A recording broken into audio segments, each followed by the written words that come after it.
like any other, acting in some ways as if he's already commander-in-chief. Because of that, we're calling this hour the Trump way. The president-elect sat down with us for his first in-depth interview since he started naming his cabinet and setting his agenda for an administration that starts in less than 6 weeks. We began with breaking news. The explosive story that the CIA has determined Russia hacked into Democratic files not just to destabilize the U.S. election, but to push a specific objective. According to the Washington Post, the CIA has concluded that Russia intervened in the election to help you win the presidency. Your reaction? I think it's ridiculous. I think it's just another excuse. I don't believe it. I don't know why. And I think it's just, they talked about all sorts of things. Every week it's another excuse. We had a massive landslide victory, as you know, in the Electoral College. I guess the final numbers are now at 306, and she, down to a very low number.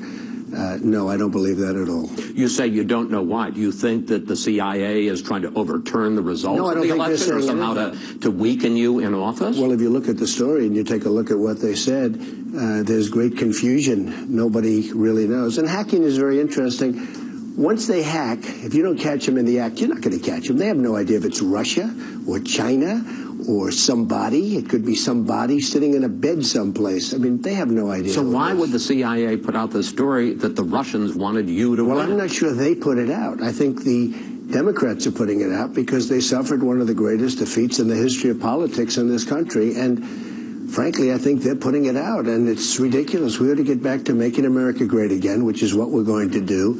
And we've already started the process. You've said repeatedly you don't believe the intelligence community's analysis that the Russians were involved. But take a look. They're not sure. They're fighting among themselves. They're not sure. But the question is, these are the folks you're going to have to rely on to know what's going on in the world. Of course, they've made changes, at the top. I mean, we're going to have different people coming in because we have our people, they have their people, and I have great respect for them. But if you read the stories, the various stories, there's disputing. I mean, they're disputing, and certain groups don't necessarily agree. Personally, it could be Russia. I don't really think it is, but who knows? I don't know either. They don't know, and I don't know. I just want to ask you about your skepticism about the intelligence community. You are getting the presidential daily brief only once a week. Well, I get it when I need it. But is there some skepticism? First of all, these are very good people that are giving me the briefings. And I say, if something should change from this point, immediately call me. I'm available on 1 minute's notice. I don't have to be told, I'm like a smart person. I don't have to be told the same thing and the same words every single day for the next 8 years. Could be 8 years, but 8 years. I don't need that. But I do say, if something should change, let us know. Now, in the meantime, my generals are great, are being briefed, and Mike Pence is being briefed, who is, by the way, one of my very good decisions. He's terrific. And they're being briefed, and I'm being briefed also. But if they're going to come in and tell me the exact same thing that they told me that, it doesn't change necessarily. Now, there'll be times where it might change. I mean, there'll be some very fluid situations. I'll be there not every day, but more than that. But I don't need to be told, Chris, the same thing every day, every morning, same words. Sir, nothing has changed. Let's go over it again. I don't need that. President Obama just ordered a full review of Russia's involvement hacking in the election, and Democrats are now calling for hearings. Do you think this is part of an effort to undercut you? Well, it could be. I think President Obama has been terrific. He's been, very respectful of the process and everything else. So I saw that. But, and I want it too. I think it's great. I don't want anyone hacking us. And I'm not only talking about countries. I'm talking about anyone, period. But if you're going to do that, I think you should not just say Russia. You should say other countries also, and maybe other individuals. It's not necessarily a political effort here. It could be. I mean, it could be. Hey, look, we had many people are saying one of the great victories of all time. They're very embarrassed. We'll have much more of our exclusive interview with Mr. Trump a little later. Who will he choose for Secretary of State? And will he really cut all ties to the Trump businesses? But first, we also went on a road trip with the president-elect to the Army-Navy game, a rivalry dating back to 1890. And along the way, we learned a lot about the style of our new commander-in-chief. We pulled out of Trump Tower in a full-scale presidential motorcade. Streets in Midtown Manhattan were blocked off, and the crowds watching signaled how they felt about the president-elect. At LaGuardia, we drove right up to Trump Force One. It was the first time we could find a president-elect was going to an Army-Navy game. Mr. Trump climbed on board the plane he says is a step up from Air Force One. Much of his team was there. Chief of Staff Reince Priebus and Senior Advisor Steve Bannon, National Security Advisor General Mike Flynn, and Rudy Giuliani, who just took himself out of the running for Secretary of State. Once we'd leveled off, I asked the president-elect about his new life. Army-Navy game. In a sense, is this your unofficial debut as Commander-in-Chief? No, it's just something I've wanted to see. It's beautiful. It's hopefully going to be a good game, but really just something I want to see. It's the armed forces the way I look at it, and I love and respect the armed forces. I mean, it's going to be, I think we're going to have a good time. You spent 5 years at the New York Military Academy, a boarding school, where you became the captain of cadets. What did you learn there about military discipline? Well, I learned that I respected it, and I respect people in the military, and I always have, at least since I've been there. And we had military people there. We had drill sergeants and colonels, and we actually had a general, and I always respected those people. And I learned that at a young age, they're terrific. There is a lot of curiosity about your lifestyle as president. Are you going to live in the White House? Are you going to spend most of your time at Trump Tower? Yeah, no, I'm going to live in the White House with my family. Barron's going to finish up school because he's got just a couple of months to go, so it's a little hard to take him out of school. And Melania will be back and forth for that first couple of months. No, we'll be staying in the White House. You talk about the fact that Mrs. Trump is going to stay back in New York with Barron until he finishes school. Are you going to be lonely, rattling around in the White House by yourself for a few months? No, I'll be working. It's a very special place, and it represents so much. And there's a lot to do. There's a lot to do, more than I even thought. It's so many things we can do to make America great again. I mean, that's what it's all about. And I'll be working. I won't be lonely at all. Are your daughter Ivanka and her husband Jared Kushner, are they moving to Washington? Well, we're working that out right now. They're both very talented people. I won't be involved in my business at all, even though I have a legal right to be under the laws, as you know, because the president has a certain doctrine that he can do things, but I just don't want to do it. Even if I could do it, which I'm allowed to, I wouldn't want to do it. I want to devote my time. What about them? Are they moving down? Well, theirs is a little bit different, and I think we'll have to see how the laws read. I would love to be able to have them involved. If you look at Ivanka, you take a look, and she's so strong, as you know, into the women's issue and child care, and so many things should be so good. Nobody could do better than her, and I just have to see whether or not we can do that, and she would like to do that, and I'd love to have Jared helping us on deals with other nations and see if we can do peace in the Middle East and other things. He's very talented. He's a very talented guy. So we're looking at that from a legal standpoint right now. Then it was on to the stadium for the game. First, a meeting with a group of Army cadets and Navy midshipmen. Who's going to win? Who's going to win?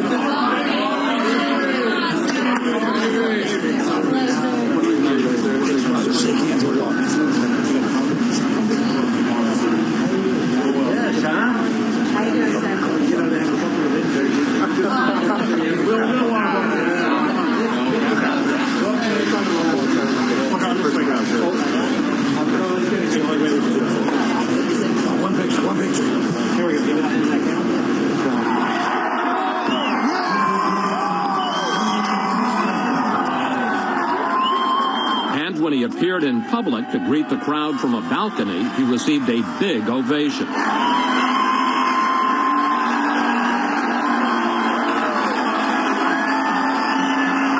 Later, we asked the president-elect about attending a game that now has special resonance for him.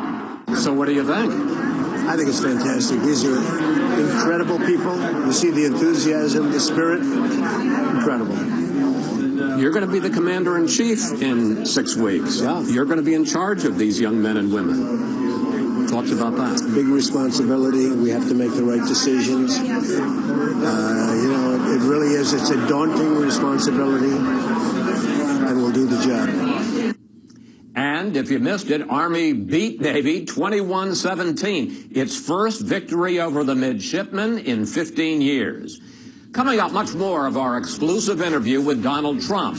We ask him to clear up exactly where he stands on climate change and about that big cabinet pick he still has to make for Secretary of State.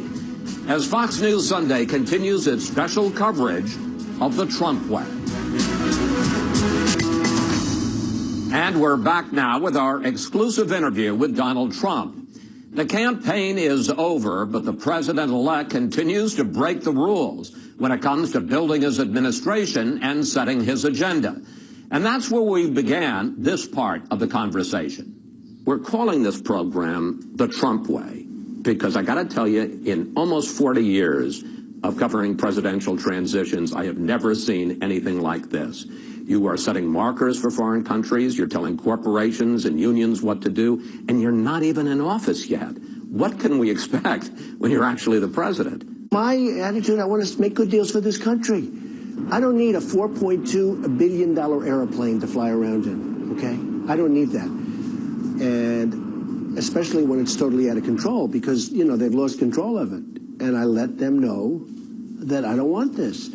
I just see things that's so incredible. You look at the F-35 program with the money, the hundreds of billions of dollars, and it's out of control. And the people that are making these deals for the government, they should never be allowed to go to work for these companies. They make a deal like that, and then a year later or 2 years later or 3 years later, you see them working for these big companies that made the deal.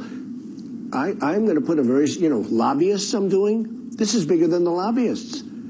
When people order from these massive companies, these massive deals, I don't want the people that are making these horrible deals, the overruns, the cost overruns.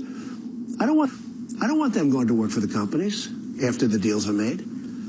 They should have a lifetime restriction. In the last few days, you have named cabinet heads, department, agency people, at EPA, at Labor, at Health and Human Services, Education, who are diametrically opposed to what those agencies have been doing for the last 8 years. Fair to say that you're going to take a wrecking ball to the Obama legacy? No, I don't want to do that at all. I just want what's right. EPA, you can't get things approved. I mean, people are waiting on line for 15 years before they get rejected, okay? That's why people don't want to invest in this country. I mean, you look at what's going on, and you can look at a jobs report, but take a look at the real jobs report, which are the millions of people that gave up looking for work, and they're not considered in that number that's less than 5%, okay? I mean, we have jobs that are in the pipeline, and I deal with all the executives, the big ones and the small ones. I have really gotten to know this country, and when you have to wait 10 and 15 years for an approval, and then you don't even get the approval, it's no good. So we're going to clean it up. We're going to speed it up. And by the way, if somebody is not doing the right thing, we're not going to approve. Let's talk about the environment, because in the last week you met with Al Gore and you met with Leo DiCaprio, famous environmentalist. And they were good meetings. And on the other hand, you appointed Oklahoma Attorney General Scott Pruitt to be the head of EPA. Speed up the process. He's been suing EPA. Sure. At one point in the campaign, you said it's a hoax. Yeah, I think it's a big scam for a lot of people to make a lot of money. In the meantime, China is eating our lunch because they don't partake in all of the rules and regulations that we do. On the other hand, you told the New York Times that you're open-minded about it. I am open-minded. So where are you on the environment? I'm still open-minded. Nobody really knows. Look, I'm somebody that gets it. And nobody really knows. It's not something that's so hard and fast. I do know this. Other countries are eating our lunch. If you look at what China's doing, if you look at what I could name country after country. You look at what's happening in Mexico, where our plants are being built, and they don't wait 10 years to get an approval to build a plant. okay? They build it like the following day or the following week. We can't let all of these permits that take forever to get stop our jobs. I won because of the fact that people that are great, great American people have been forgotten. I call them the forgotten man and the forgotten woman. They've been forgotten. And you, in all fairness, and all of the folks in your world in business, you forgot about these people. They're not going to forget about them in 4 years. They're already trying to figure out what happened. But I understood it because I understand our country. Let me ask you a couple of specific questions. Will you still pull out of the Paris Climate Agreement, which has been signed by more than 100 countries to reduce carbon emissions? Will you restart the Dakota Access Pipeline, which the Army just stopped? Okay, let me not answer the Dakota because perhaps that'll be solved by the time I get there, so I don't have to create enemies on one side or the other. But I will tell you, when I get to office, if it's not solved, I'll have it solved very quickly. Meaning you're going to start it? I'm not saying anything. I just say something will happen and it'll be quick. I think it's very unfair. So it'll start one way or the other. You'll have a decision pretty quickly. And also the Keystone Pipeline, you're going to have a decision fairly quickly. And you'll see that. Now, Paris, I'm studying. I do say this. I don't want that agreement to put us at a competitive disadvantage with other countries. And as you know, there are different times and different time limits on that agreement. I don't want that to give China or other countries signing agreements an advantage over us. You have already named 3 retired generals to top positions. Any concern about having too many military men at the top of your administration? Well, President Obama named 3 generals also, and no, these are tremendous people. Sort of, in certain cases, they transition into civilian life. But I like generals. I think generals are terrific. You know, they go through schools and they sort of end up at the top of the pyramid, and that's like a test. They passed the test of life. That's how they got to be a general and other people didn't. So I sort of like generals. And I like the 3 that I have very, very much. Have you settled on a Secretary of State? I'm getting very close. I'm getting very, very close. Do you know who it's going to be? I just have someone in mind that I think will be really fabulous. I think we're going to have one of the great cabinets ever put together. And we're getting that kind of review, which is let me nice. ask you about Rex Tillerson, okay, head of ExxonMobil. Why does a business executive make sense as the chief diplomat? Well, in his case, he's much more than a business executive. I mean, he's a world-class player. He's in charge of, I guess, the largest company in the world. He's in charge of an oil company that's pretty much double the size of his next nearest competitor. It's been a company that's been unbelievably managed. And to me, a great advantage is he knows many of the players, and he knows them well. He does massive deals in Russia. He does massive deals for the company, not for himself, for the company. He's the Secretary of State. No, but I have tremendous respect for him. He's a world-class player. I'm trying to get you to say But I have others. I know you are. And you're doing very well. But I have others also that I think, I mean, Bob Corker is a fantastic guy. Mitt Romney, I've really gotten to know him, and I get along with him really well. But these are, you know, these are all very different types of people. But when you ask me about Rex, I mean, he's a world-class player. There's no question about it. Just after our interview, there were media reports that Mr. Trump has decided to name Tillerson to be Secretary of State. He denied he's made a final decision. And during our ride on Trump Force One, he was still asking his advisors who they think he should nominate. But don't bet against Rex Tillerson. Coming up, we asked Mr. Trump about his controversial call with the president of Taiwan. Was he sending China a message? And what will become of his business once he's sworn in? As Fox News Sunday's The Trump Way continues. Great job as president. We'll ask our Sunday panel about possible conflicts of interest Mr. Trump may encounter next. And we're back now with this special edition of Fox News Sunday, The Trump Way. Donald Trump rattled the relationship between China and the U.S. when he spoke with the leader of Taiwan, breaking with decades of U.S. diplomacy. Now he's doubling down on that decision. Back to our exclusive interview with the president-elect.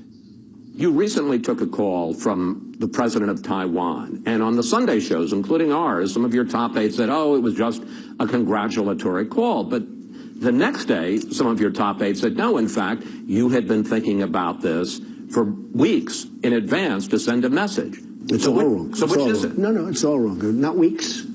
I took a call. I heard the call was coming probably an hour or two before. I fully understand the one China policy, but I don't know why we have to be bound by a one China policy unless we make a deal with China, having to do with other things, including trade. I mean, look, we're being hurt very badly by China with devaluation, with taxing us heavy at the borders when we don't tax them, with building a massive fortress in the middle of the South China Sea, which they shouldn't be doing, and frankly, with not helping us at all with North Korea. You have North Korea, you have nuclear weapons, and China could solve that problem, and they're not helping us at all. So I don't want China dictating to me, and this was a call put into me. I didn't make the call, and it was a call, very short call, saying, congratulations, sir, on the victory. It was a very nice call, short. And why should some other nation be able to say, I can't take a call? I think it actually would have been very disrespectful, to be honest with you, not taking it. You recently intervened with Carrier to save about 1,000 jobs from moving to Mexico. And you've said at one of your rallies, you're asking for a list of 10 companies that are thinking of outsourcing so you can call them as well. Should the President of the United States be calling companies? I mean, how would you have felt if Barack Obama gets on the phone and says, hey, Donald, here's how I want you to do business? I would have been honored. So let me just tell you. Honored? I don't have to do it myself. I have great people. We have top smart people. But it's so easy to do. And we're going to have to impose a major tax on companies that leave, build their product, and think they're going to sell it right through our border like we're a bunch of jerks. But what about the free market, sir? That's not free market when they go out and they move and they sell back into our country. But that's the free market. They made a decision. It makes... No, that's the dumb market, okay? That's the dumb market. I'm a big free trader, but it has to be fair. So what's happened is we have lost, over a period of years, short years, 70,000 factories in this country. Chris, 70,000. I always say to people, I think it's a typo. How could it be so many? 70,000 factories. We're being stripped of our workers. We're being stripped of our jobs. Our good jobs are really going down. And we've got to stop it. And the only way you're going to stop it, the nice way, is we're reducing taxes very substantially for companies, so they're not going to have to leave because of taxes. We'll be reducing regulations. Now, those are the nice ways of doing it, and everyone loves it, and everyone's happy. Businesses, way down. Also middle class, but way down. Okay, taxes and regulations. But when a company wants to move to Mexico or another company or another country, and they want to build a nice, beautiful factory, and they want to sell their product through our border, no tax. And the people that all got fired, so we end up with unemployment and debt, and they end up with jobs and factories and all of the other things. It's not going to happen that way. And the way you stop it is by imposing a tax. Now, I've come up with a number of 35%. There is no tax if you don't leave.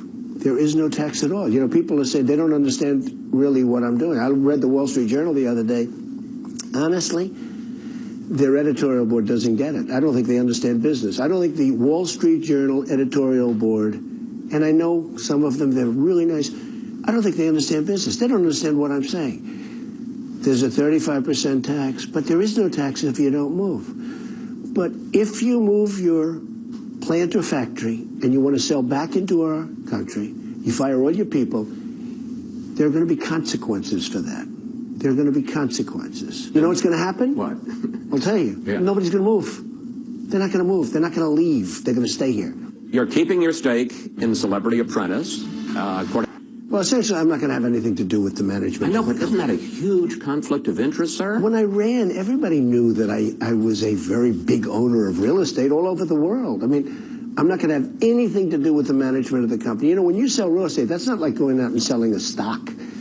That takes a long time. I'm going to have nothing to do with it. And I'll be honest with you, I don't care about it anymore. I'm so focused on doing a great job as president. I don't care if our rent roll goes up a little bit or down. I couldn't care less. But you hammered. My executives will run it with my children. It's a big company. It's a great company. But I'm going to have nothing to do with management. But you hammered Hillary Clinton over the Clinton Foundation and paid. Well, that's different because she's taken in massive amounts of money from foreign countries and other things. And paid to play. It is impossible to figure out where the Clinton Foundation ends and the State Department begins.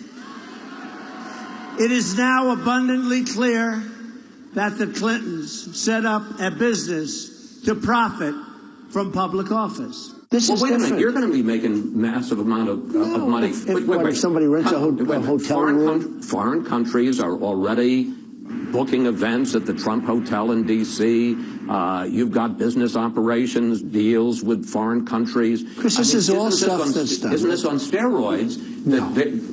Foreign interests trying to curry favor with the President of the United States. If I were going to do new deals right now, I am turning down billions of dollars of deals. I will tell you, running for president, the money I spent is peanuts compared to the money I won't make. And that's okay, because this is so important. What I'm doing is so important. This is a calling. This is a movement. It's not just me. It's millions and millions of people. And you got to see it firsthand. I'm not going to be doing deals at all. Now, that would be, I don't even know if that's a conflict. I mean, I have the right to do it. You know, under the law, I have the right to do it. I just don't want to do it. I don't want to do deals because I want to focus on this. But by my not doing deals, I turned down 7 deals with one big player, great player, last week because I thought it could be perceived as a conflict of interest.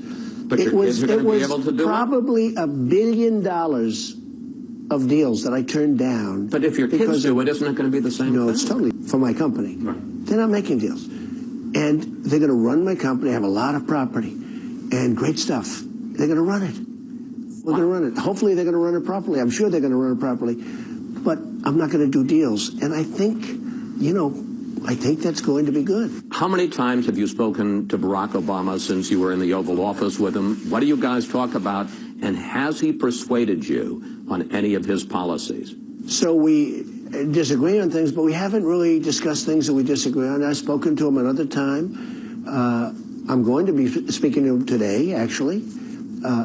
He has treated me really well. He's made us feel very welcome. But on the Iran nuclear deal, relations with Cuba? Well, I don't want to tell you what we discuss, but, and some of it I've agreed with him. A lot, people don't read about the stuff that you agree on.